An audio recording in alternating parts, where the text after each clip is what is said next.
What's a black poem? What is black poetry? What's black about black poetry? These are the questions that poet, scholar, and Professor Eugene B. Redmond began posing to himself in the late 1960s. He was curious about the makings of a black poem, about the meaning of black poetry. Redmond was born in 1937, and he grew up during a time when people referred to African Americans, or black people, as Negro and colored. So he was attentive and fascinated by this shift during the mid-1960s, when people increasingly attached black to poetry. The question, "What's a black poem?" initially prompted Redmond to write a poem exploring the question. He wasn't satisfied with the result, so next he wrote a play where the main characters tried to address the question, "What is black poetry?"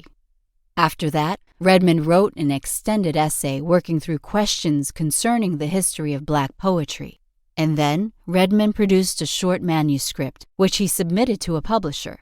The editor of the series for the press rejected Redmond's manuscript, but provided a short notation saying that the work cited for the manuscript was really impressive. Redmond went back to the drawing board, researching, writing, and continually returning to the question, what is black poetry?